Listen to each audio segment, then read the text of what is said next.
বাংলাদেশকে বা সরাসরি যুদ্ধের হুমকি দিল প্রতিবেশী দেশ ভারত। আসলে কি চাইতেছে ভারত সরকার? তারা কি আসলে দখল করে নিতে চাইতেছে সোনার বাংলাদেশ? এছাড়া পশ্চিমবঙ্গের কিছু মিডিয়া এবং সংবাদ পত্রিকায় দেখানো হচ্ছে বারবার সোনার বাংলার এই চট্টগ্রাম শহরকে যখন তখন দখল করতে চলেছে ইন্ডিয়ান বিএসএফ। এছাড়াও চট্টগ্রাম দখলের জন্য ভারত বারবার হুমকি দিচ্ছে বাংলাদেশকে। এমনকি তারা এটাও বলেছে চট্টগ্রাম দখলের সময় বিএসএফ কে যদি বিজিবি বাধা দেয়, ইন্ডিয়ান বিএসএফ নাকি পাল্টা আঘাত আনবে সোনার বাংলাদেশের উপর। তাহলে কি এই সোনার বাংলাদেশকে আমরা এবার হারাতে চলেছি? ইন্ডিয়ার মুখ থেকে এত কিছু শোনার পর কি করছে বাংলাদেশের বিজিবিরা?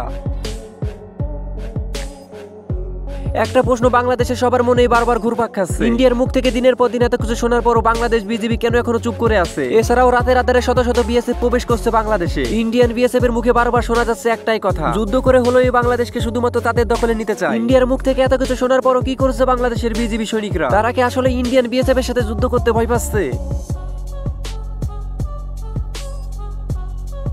ইন্ডিয়া বাংলাদেশকে দখল করার জন্য শত শত বিএসএফ কে মোতায়েন করতেছে বর্ডার লাইনে। চলুন এবার একটু খোঁজ নিয়ে যাক বাংলাদেশের বিজিবির আসলে কি করছে। ইন্ডিয়া বাংলাদেশকে এত বড় হুমকি দেওয়ার পরও বাংলাদেশ কেন কিছু বলছে না ইন্ডিয়াকে? এর মধ্যেই বাংলাদেশ বিজিবি মুখ খুলেছে। বাংলাদেশ বিজিবি এবং বর্ডার গার্ড বাংলাদেশ বলেছে ইন্ডিয়ার সাথে যুদ্ধ করতে তারা পিছু পা হবে না। তাহলে কি আবারও দীর্ঘ 21 বছর পর বাংলাদেশ এবং ইন্ডিয়া যুদ্ধের মুখোমুখি হতে চলেছে?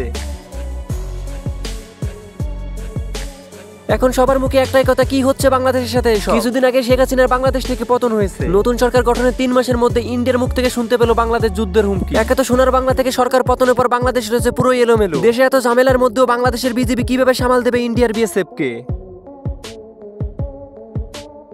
এখন বাংলাদেশের সকল জনতার মুখে একটাই কথা, এত কিছু করার পিছে কলকাঠি কে নাড়ছে? তাহলে কি শেখ হাসিনা সরকার ইন্ডিয়াকে জোর করে গোপনে এসব করাচ্ছে? ইন্ডিয়ার মুখ থেকে এত কিছু শোনার পরও কিন্তু থেমে নেই বাংলাদেশের BGB, border guard Bangladesh BGB ও ইন্ডিয়াকে পাল্টা আঘাতের জবাব দিতে প্রস্তুত আছে সর্বদা। এছাড়াও গোপন তথ্যে জানা গেছে বিজিবি হাজার হাজার সৈন্য মোতায়েন করছে বর্ডার লাইনে। ইন্ডিয়ার মুখ থেকে এত কিছু শোনার পর বাংলাদেশ বিজিবি পাগলের মতো উত্তাল হয়ে উঠেছে এবং ইন্ডিয়ান বিএসএফ এর আঘাতের পাল্টা আঘাত দেওয়ার জন্য বাংলাদেশ বিজিবি সর্বদাই প্রস্তুত রয়েছে।